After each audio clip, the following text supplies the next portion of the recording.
Mohsin ji, Oppo से पहले आप क्या कर रहे थे? जो कि मेरा जो बिजनेस है घर का, जो मेरे खानदानी बिजनेस जिसको अपन बोल सकते हैं, वो मेरा वेजिटेबल्स का था, सब्जी मार्केट में। कि तमारू ध्यान क्या छे, लाल टामेटा અહીંયા છે, आई जाओ लई जाओ, બધા લઈ ગયા, तमेज रह गया। सो मोहसिन जी, आप सब्जी का जो है वो बिजनेस कर रहे थे, फिर ऐसा तो क्या हुआ? वो चलते चलते सडनली ऐसा हुआ कि मेरी ज़िंदगी में एक ऐसा मोड़ आया जो बहुत ही मेरे लिए, यानी जो भयानक जो बोल सकते हैं उसको, जो बहुत ही प्यारे, जो मुझे लगते थे अजीज, जिनके साथ बैठना पसंद करता था मैं, और वो लोग मेरे साथ करते थे, लेकिन वो लोग भी फिर मुझसे दूरी बनाने लगे। पैसों की मुझे ज़रूरत नहीं पड़ रही थी क्योंकि मुझे सिर्फ पहचान चाहिए थी। लेकिन जब मैं वहाँ से निकल कर यहाँ आया जी। तो मुझे बहुत अच्छा लगा क्योंकि वहाँ इज्जत मिली। उन्होंने मेरे पूरे नाम से मुझे बुलाया, मोहसिन भाई। मतलब ओप्पो के जरिए आपको एक नई पहचान मिली। मैंने 29 पीस के प्लस करे तो मुझे सैलरी प्लस इंसेंटिव, ये सारी चीज़ें देखने को मिली। कितने कस्टमर होंगे अभी तक आपके पास? 700-800 कस्टमर होंगे, और यानी ओप्पो बहुत बड़ा नाम हो चुका है अभी। अब आप खुद को ओप्पो में आने वाले कुछ सालों में कहाँ देखना चाहोगे? अच्छा। ऐसा लग रहा है कि मेरी खुद की कंपनी है ये।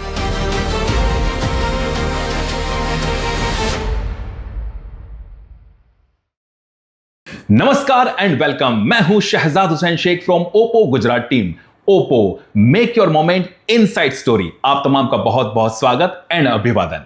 दोस्तों, आज हम जिस ओईसी यानी कि सीईओ मिस्टर मोहसिन कुरैशी से मिलने वाले हैं, वो आज के इस शो के जरिए कुछ अनदेखी, कुछ अनकही बातों पर से पर्दा उठाने वाले हैं। तो वो क्या खास बात है जो उनके दिल में है, चलिए उन्हीं से ही जानते हैं मोहसिन कुरैशी की कहानी, उन्हीं की जुबानी। चलिए मोहसिन जी, बातों का सिलसिला शुरू करते हैं।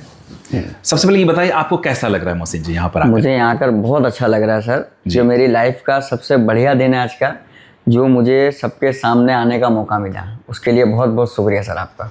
जी, ओप्पो परिवार भी आपका तहे दिल से स्वागत भी कर रहा है और अभिवादन भी कर रहा है। शुक्रिया। मोहसिन जी, ओप्पो से पहले आप क्या कर रहे थे? ओप्पो से पहले सर, जो कि मेरा जो बिजनेस है घर का, जो मेरे खानदानी बिजनेस जिसको अपन बोल सकते हैं, वो मेरा वेजिटेबल्स का था, सब्जी मार्केट में। ओके। मैं कालूपुर मार्केट में बैठता था मेरे ब्रदर के साथ, यानी मेरे जो भाई लोग हैं दूसरे बड़े वाले, उनके साथ में ये धंधा करता था, यानी जिसको धंधा बोलते हैं हमारी गुजराती लैंग्वेज में, वो करता था। तो उसमें ऐसा था कि मैं वेजिटेबल्स बेचता था, जैसे कि लाइक टमाटर हुआ, बैंगन, आलू, ये सारी चीज़ें मैं बेचता था। और उसको एक तरीका था बेचने का जी। यहाँ कुछ अलग है और वहाँ कुछ अलग था। वो इंटरेस्टिंग लगता है मुझे जी, कि जैसे कि अगर मैं मेरी शॉप पर जाता था सुबह मॉर्निंग में, तो मैं इस तरीके से कस्टमर को अटैक करता था, अपने तरफ बुलाता था कि तमारू ध्यान क्या छे, लाल टामेटा અહીંયા છે, आई जाओ लई जाओ, બધા લઈ ગયા, तमेज रह गया, ऐसी सब बातें होती थी जी। लेकिन यहाँ जो माहौल है वो पूरा अलग है। बिल्कुल, यहाँ पर सॉफ्ट स्किल जो है वो देनी होती है। यहाँ पर बहुत, यानी सॉफ्ट है, यानी जो कॉर्नर है मेरा, एकदम स्लोली बात करना होता है। कस्टमर्स का जो बिहेवियर होता है उसको समझना होता है, फिर उसके अकॉर्डिंग मुझे जवाब देना होता है जी। तो वो मुझे बहुत अच्छा लगा। लेकिन वहाँ तो कोई ऐसा कुछ था नहीं, रोड पे खड़े हो गए, चिल्ला रहे जोर जोर से और अपना माल बेचने का कोशिश कर रहे कि मैंने जितना पैसा लगाया है वो निकल जाए इसके अंदर से, बस। ग्रेट, बहुत बढ़िया। सो मोहसिन जी, आप सब्जी का जो है वो बिजनेस कर रहे थे, फिर ऐसा तो क्या हुआ? नहीं, सब्जी का बिजनेस मेरा बहुत अच्छा चल रहा था और मैंने उसमें काफ़ी टाइम दिया मेरी ज़िंदगी का। और चलते चलते सडनली ऐसा हुआ कि मेरी ज़िंदगी में एक ऐसा मोड़ आया जो बहुत ही मेरे लिए, यानी जो भयानक जो बोल सकते हैं उसको, वो था। मेरी जो संगत थी, वो मेरे दोस्त थे वहाँ के कालूपुर साइड के जो भी, तो उनके साथ में बैठने उठने ज़्यादा लगा, तो फिर मैं ज़्यादा थोड़ा बहक गया उसमें से। फिर उसके बाद मैं घर पे रहने लगा ज़्यादातर, और जो मेरी छवि बन गई थी, पहचान थी, वो बहुत ज़्यादा गलत हो गई थी। घर वालों के सामने भी, फिर दोस्तों में भी, जो मेरे अच्छे फ्रेंड्स थे, जो बहुत ही प्यारे, जो मुझे लगते थे अजीज, जिनके साथ बैठना पसंद करता था मैं, और वो लोग मेरे साथ करते थे, लेकिन वो लोग भी फिर मुझसे दूरी बनाने लगे कि मोहसिन का ऐसा नेचर हो गया है और कोई मुझे पसंद नहीं करता था। तो धीरे धीरे मैं डिप्रेशन में जाने लगा। वो मेरी ज़िंदगी का अहम, यानी हिस्सा बन गया था कि मैं एकदम सबसे अलग होता जा रहा था, अपनी पहचान खो चुका था मैं। तो जो मेरी सोसाइटी है, जहाँ पर मैं, बाहर एक बैठक वगैरह होती है जहाँ बैठते हैं हम लोग रात को, वहाँ बैठा था। तो मेरे फ्रेंड, जो मेरे ब्रदर हैं, कजिन ब्रदर अल्ताफ भाई, वो मुझे रोज़ देखते थे। और अल्ताफ भाई क्या काम करते थे मुझे पता था कि मोबाइल लाइन में है, मोबाइल वगैरह सेल करते हैं, यानी वो किस तरीके से ग्रो कर रहे हैं, मेरे सामने ग्रो कर रहे हैं। और मेरा दिल था पहले से मोबाइल लाइन में कि मैं ये इस लाइन में मैं आऊँ, लेकिन वो मौका नहीं मिल पा रहा था। तो शायद मर्जी ये थी भगवान अल्लाह की, जो भी आप समझो, जी। कि इस तरीके से मुझे मौका मिला। तो उन्होंने मुझे सामने से अप्रोच किया कि मोहसिन आप मेरे साथ चले, एक काम है थोड़ा। तो मुझे लेके गए, उनकी दुकान थी शायद हाटकेश्वर शुभम कम्युनिकेशन, ओके। वहाँ पर मुझे लेकर गए। तो उन्होंने बताया कि मैं किस तरीके से यहाँ कस्टमर हैंडल करता हूँ। तो मुझे तो बहुत अजीब लग रहा था, इतना बड़ा शोरूम मैंने कभी नहीं देखा था जी। कभी गया ही ना था इससे पहले मैं दुकान के ऊपर। जी। उनके शोरूम में मैं बैठा, तो वो जैसे ही कस्टमर एंटर होता था तो वो रिस्पेक्ट देते थे अल्ताफ भाई उनको, वेलकम सर, बोलिए सर क्या हेल्प कर सकता हूँ आपकी, ये वो उनसे बातें करते थे। तो कस्टमर उनका जवाब देता था। फिर फ़ोन वगैरह लिया, किसी ने बटन वाला लिया, किसी ने स्मार्टफोन तो मुझे नहीं वो शौक लगता था कि कैसे चलाते होंगे, उसका आइडिया नहीं था मुझे। फिर अल्ताफ भाई ने मुझे उसको धीरे धीरे चलाना सिखाया। अब मेरा जो काम छोड़ के आया था वो मेरा खुद का काम था जी, ठीक है, जिसमें मैं अर्निंग जो करता था बहुत अच्छी करता था, लेकिन यहाँ अर्निंग मेरी कम थी बिकॉज कि मुझे काम सीखना था भैया, ठीक है। मुझे अपनी नई पहचान बनानी थी, पैसों की मुझे ज़रूरत नहीं पड़ रही थी क्योंकि मुझे सिर्फ पहचान चाहिए थी, पैसा अपने आप आ जाता जी। तो उन्होंने मुझे नई राह दिखाई। उसके बाद मेरे को 15 दिन की ट्रेनिंग दी, अल्ताफ भाई ने खुद ही कराई, मेरे लिए बहुत मेहनत करी है। उसके बाद जब मुझे उनको ऐसा लगा कि ये बंदे में कुछ है और ये सीख रहा है धीरे धीरे, तो उन्होंने मेरा इंटरव्यू करवाया HMPL में, ओके। फर्स्ट ओप्पो के अंदर जी। तो मेरा इंटरव्यू हुआ और उसके बाद मेरा ज्वाइनिंग हुआ। ये कौन से साल की बात कर रहे हैं आप? ये 2017 से 18 के समथिंग है, कुछ ज़्यादा आइडिया नहीं, एक आध साल आगे पीछे है। जी जी। ये 2018 के समथिंग मेरा इंटरव्यू हुआ, मेरा ज्वाइनिंग हुआ। जब से लेके अभी तक मैं ओप्पो में ही हूँ। और जब मैं ओप्पो में आया तो मुझे बहुत अच्छा लगा, जैसे कि कस्टमर आ रहा है और कस्टमर सिर्फ मोबाइल के बारे में नहीं, उसके जो अंदर के जो विचार है वो मुझे शेयर कर रहा है मुझसे कि मुझे सर ऐसा इसमें होना चाहिए, ये फीचर्स फंक्शन होने चाहिए। तो मुझे काफ़ी मज़ा आता था उनको उनके सवाल के जवाब देने में। वो ऐसा लगता था कि यार मैंने इनको फ़ोन सेल करा, मेरे कहने पे इन्होंने ये फ़ोन लिया, हाँ। तो बहुत बढ़िया लगता था सर। शुरुआती दौर में क्योंकि आप वेजिटेबल्स का बिजनेस कर रहे थे और फिर उसके बाद आप मोबाइल के जो है फील्ड में आ गए, तो फिर जैसे ही डेमोन्स्ट्रेशन देने की शुरुआत करते थे तो क्या वो सब्जी याद आती थी? सब्जी भी याद आती थी, मन में एक हंसी भी आती थी कि मैं क्या करता था, मैं चिल्ला चिल्ला के लोगों को बुलाता था कि आइए मेरे पास, ये मेरा माल है या जो भी चीज़ है वो आप ले जाइए इतने पैसों में। और यहाँ चिल्लाना नहीं पड़ता है, यहाँ रिस्पेक्ट मिलती है। वहाँ रिस्पेक्ट नहीं थी कुछ भी, भले मेरा खुद का काम था कुछ भी था, लेकिन वहाँ लोग अलग अलग तरीके से बुलाते थे। वो कालू भाई, राजू भाई, कोई भी नाम उनके मुंह में जो आ जाए वो बोल देते थे। और अपन भी ऐसे ही वो माहौल में ढल गए थे फिर। लेकिन जब मैं वहाँ से निकल कर यहाँ आया जी, तो मुझे बहुत अच्छा लगा क्योंकि वहाँ इज्जत मिली। उन्होंने मेरे पूरे नाम से मुझे बुलाया, मोहसिन भाई, क्या मोहसिन सर, यानी सर बोलते थे लोग, तो मुझे बहुत अच्छा लगता था कि लोग मुझे सर बोल रहे हैं और मेरे विचार पे उनका विचार रख रहे हैं कि अगर मोहसिन भाई ने ये चीज़ बताई है मुझे तो काफ़ी बढ़िया ही बताई होगी, तो मेरे कहने पर वो चीज़ परचेज कर रहे, ले रहे हो, तो बहुत अच्छा लगता है। क्या बात है, मतलब ओप्पो के जरिए आपको एक नई पहचान मिली। बहुत खूब। आपने बताया कि शुरुआत में चैलेंजेस बहुत चैलेंजेस है सर, लेकिन अचीवमेंट की अगर हम बात करें तो चैलेंजेस के साथ साथ अचीवमेंट में आपने क्या क्या अभी तक पाया? अचीवमेंट में मैंने मेरी खुद की पहचान पाई। सबसे पहले तो जो मेरे पूरे खानदान वाले हैं, रिलेटिव वाले, आज मेरा बहुत आदर सम्मान करते हैं, बहुत ही लोग। वाह, कि नहीं ये लड़का कुछ है, कुछ ने कुछ कर दिखाया है। बहुत सारी ट्रॉफियाँ मिली है। और अचीवमेंट में ऐसा है कि पैसा ही कमाना जरूरी नहीं होता, इज्जत एक बहुत बड़ी चीज़ होती है जो मैंने कमा ली है। वाह, क्या बात, अल्लाह के करम से बहुत बढ़िया लगा मुझे, ये सारी चीज़ें मेरे साथ हो रही है। ग्रेट। अहमदाबाद या गुजरात के बाहर जाने का कोई ऐसा मौका मिला हो? नहीं, पहले कभी नहीं मिला। जैसे मैं ये जो मेरा काम था, जो मैं करता था, उसमें तो कभी नहीं मिला। उसमें सीधा शॉप पर जाने का, शॉप से सीधा घर, ऐसा कहीं बाहर जाने का हुआ नहीं। लेकिन फिर मैं ओप्पो में लगा, उसके बाद मुझे अचीवमेंट हुआ। जैसे कि एग्जांपल फॉर मैंने 29 पीस के प्लस करे तो मुझे सैलरी प्लस इंसेंटिव, ये सारी चीज़ें देखने को मिली, तो मुझे अच्छा लगा। उसके बाद जब मैंने पूरा टारगेट मेरा अचीव कर लिया तो मेरा नाम उदयपुर ट्रिप में आया। वाह, तो मुझे सुनकर बहुत खुशी कि मैं पहली बार उदयपुर ट्रिप में मैं जा रहा हूँ, वो भी कंपनी के साथ। वो बहुत बड़ा मेरे लिए बहुत अच्छा अचीवमेंट था सर। ग्रेट। मैं पहली बार ही बाहर निकला था। बहुत बढ़िया, ग्रेट। मोहसिन जी, कस्टमर को अपना कैसे बना लेते हैं? कस्टमर को अपना ऐसे बनाते हैं सर, जो भी कस्टमर आता है उससे जो मेरा एक जो मेरा खुद का विचार है कि कस्टमर कोई भी हो, वो आया, उसको रिस्पेक्ट दी मैंने, उनसे पूछा, उसको भले कुछ भी लेना है, पूछने के बाद बातचीत करता हूँ और उनके हिसाब से, उनके अकॉर्डिंग उनको फ़ोन दिखाता हूँ। वो उसके बाद मैं मेरा ओपिनियन रखता हूँ कि सर आप ये वाला नहीं ये वाला फ़ोन लें। फिर मैं उनको दोनों के डिफरेंसेस समझाता हूँ, तो डन करते हैं। फिर मेरी बातचीत होने से हंसी मजाक चालू हो जाता है। उसके बाद मैं मोबाइल नंबर उनका लेता हूँ, डेट ऑफ बर्थ, ये सारी चीज़ें मैं मेंशन करता हूँ CRM में, इससे मैं उनको विश कर सकूँ बर्थडे के दिन, या उनको याद दिला सकूँ कि हमारे ओप्पो की तरफ से लेटेस्ट मॉडल या नया कोई फीचर्स या नई कोई ऑफर आई है। इससे मैं CRM करता हूँ सर। ग्रेट। और कस्टमर काफ़ी मेरे मैसेज वगैरह का रिप्लाई देते हैं, मेरा ब्रॉडकास्ट बनता है उसमें, वो जाते रहते हैं मैसेज वगैरह, तो उसके लिए कॉलिंग वगैरह आते हैं मुझे। ग्रेट।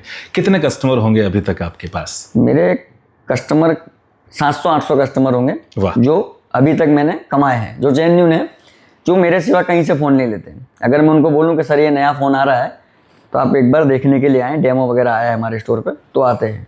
बहुत बढ़िया।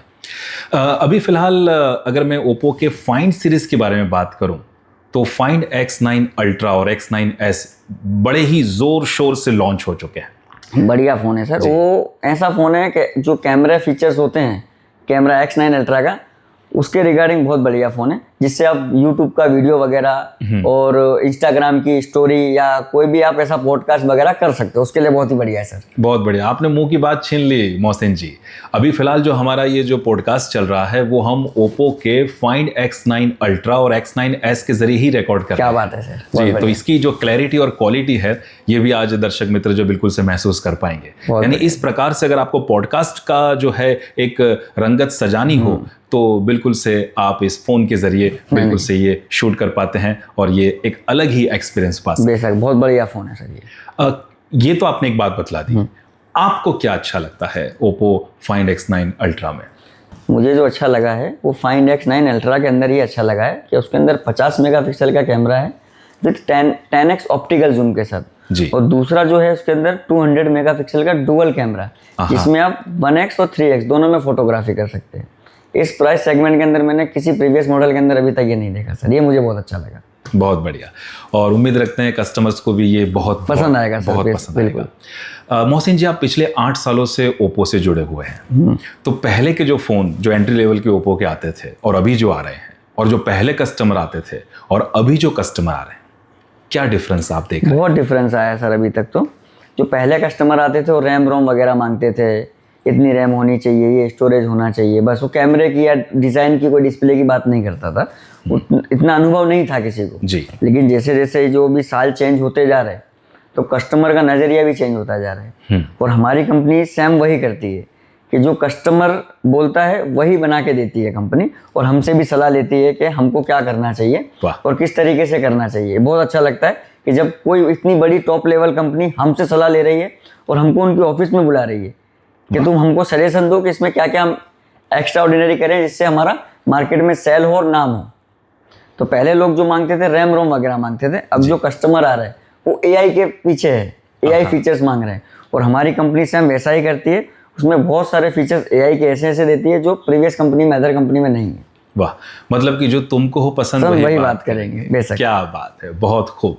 सो कस्टमर को ये AI फंक्शन पसंद आ रहा है? बहुत पसंद आता है सर। क्या ये कस्टमर पहले से ही जानकारी हासिल कर कर आते हैं या फिर आप उन्हें बतलाते हैं जब डेमोन्स्ट्रेशन देते हैं? हम डेमोन्स्ट्रेशन के साथ साथ हम उनको जानकारी देते ही हैं, लेकिन अभी क्या ज़माना जो है पूरा ऑनलाइन वाला हो चुका है। अच्छा। तो कस्टमर पढ़ा लिखा हो कि ना हो, वो चैट GPT के जरिए बोल के वो सारी जानकारी हासिल कर लेता है। वही जानकारी हम सेम यहाँ देते हैं उसके थ्रू जाके, उसके अलग जाकर कि भाई इसमें ऑनलाइन में और ऑफलाइन में क्या डिफरेंस है, हम उसको बताते हैं, तो कस्टमर फिर जल्दी कन्विंस हो जाता है। ओके। आपने ऑनलाइन और ऑफलाइन की बात छेड़ी है तो मैं ये बतलाना चाहूँगा कि क्या कभी ऑफलाइन में ऑनलाइन ने दिक्कत दी है? हाँ, दिक्कत दी है, लेकिन फिर हम उसको कन्विंस करते हैं कस्टमर को कि ऑनलाइन के अंदर परचेस करने में आपको क्या नुकसान आ सकता है। ठीक है, कि बहुत सारी जो वेबसाइट्स होती है वो जेन्युइन नहीं होती है, आप परचेस करते हो कुछ और आता कुछ और है। ठीक है, इस तरीके से हम उनको समझाते भी हैं, और कस्टमर फिर बात करता है प्राइस वेरिएशन की, फिर हम उनको भी बताते हैं, अपनी स्कीम वगैरह बताते हैं, तो कस्टमर कन्विंस हो जाता है कि अगर वहाँ कैश में इतने में मिल रहा है तो ये ऑफर इसके अंदर है, जो क्रेडिट कार्ड वगैरह की फाइनेंस स्कीम होती है अपनी ओप्पो की, बहुत बढ़िया होती है, जी। जिसमें उनको कस्टमर का बेनिफिट होता है, तो फिर कस्टमर ऑफलाइन ही परचेस करता है। वाह। मेरा जितना भी कस्टमर बेस है अभी तक, जो ऑनलाइन की बात करते थे, लेकिन वो यहाँ आने के बाद वो फिर ऑनलाइन नहीं लेते, ऑफलाइन में परचेस करते हैं, उनका बेनिफिट भी करा के देते हैं जी। और उनको ऐसी सर्विस भी प्रोवाइड करते हैं। एक विश्वास जो है हाँ, वो विश्वास वो दिलाते हैं। कस्टमर को मिल जाता है आपके जरिए। बहुत खूब। अभी हमने सुना है कि भाई मोबाइल फोन की जो है वो प्राइस भी जो है वो हाइक हो रही है। हाँ, प्राइस हाइक हो रही है। उसका एक कारण बहुत बड़ा ये है कि अभी जो चिपसेट है, रैम रोम है, उनके प्राइस इंक्रीज हो रहे हैं। तो जाहिर सी बात है, जैसे प्राइस किसी चीज़ का बढ़ेगा तो फिर वो चिपसेट और रैम रोम कोई भी हो, हर चीज़ के प्राइस इंक्रीज होंगे। तो कस्टमर भी उसमें हमारा बहुत सहयोग कर रहा है। हम उनको समझाते हैं और बताते हैं कि इस तरीके से इसका प्राइस बढ़ गया है सर। जैसे एग्जाम्पल फॉर अभी ओप्पो का A6X है जी। उसका प्राइस अभी पहले 12,500 रुपये था, 464। जी। अभी मैं उसको 17,000 में सेल कर रहा हूँ। हाँ, 12,500 में जो दिक्कत आ रही थी मुझे सेल करने में, वो 17,000 में नहीं आ रही है। क्या बात कर रहे हैं। हाँ, बिक रहा है आराम से। वाह। कस्टमर आ रहे हैं, उनको समझाना है जी। कि सर इसमें ये जो रैम आती है जिससे आप फोन वगैरह यूज करते हो, रैम रोम, जिसको आपको हैंगिंग का इशू नहीं आता है, लैग नहीं होता है, वो इसके अंदर जो चीज डाली हुई है कंपनी ने, सॉफ्टवेयर, रैम रोम, चिपसेट, वो महंगी हो गई है। तो इसके लिए कंपनी ने इसका प्राइस इंक्रीज कर दिया है। तो बोले कोई दिक्कत नहीं, आप मुझे इसी प्राइस में दे दो। बहुत खूब मोहसिन जी। मतलब प्राइस हाइक होने के बावजूद भी आपको सपोर्ट इतना मिल रहा है कस्टमर की ओर से, और कस्टमर भी जो है बड़े खुशी के साथ बहुत support आपके करते पास से वो ही फोन ले जा रहा है जो पहले कम प्राइस में ले जा रहा है। हाँ, बहुत बढ़िया, ग्रेट। कंपनी की ओर से NPS मतलब नेट प्रमोटर स्कोर, ये भी अभी बहुत मतलब समझ लीजिए कि हर जगह पर इसके ही चर्चा हो रहे हैं।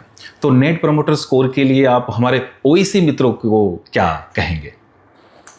यानी नेट प्रमोटर जो स्कोर होता है उसके लिए हम प्रमोटर को यही बोलेंगे जो हमसे पुराने हैं अभी या नए हैं अभी, जो रिसेंटली जुड़े हुए हैं। सबसे पहले अपना फोकस पूरा स्टोर पे करें और खुद को ऐसा ना समझे कि मैं यहाँ नौकरी करता हूँ। ठीक है, एज अ स्टोर ये मेरा ही खुद का स्टोर है। आए स्टोर पे, उनकी साफ सफाई, खुद को अच्छे से मेंटेन करना, कस्टमर से अच्छा बिहेव करना और ज़्यादा से ज़्यादा सेल कर पाना, बस यही करते रहें। घड़ी की ओर ना देखें कि अगर तुम घड़ी की ओर देख के काम करोगे तो फिर वो घड़ी वाला ही काम होगा, वो काम घड़ी घड़ी करना पड़ेगा। क्या बात है।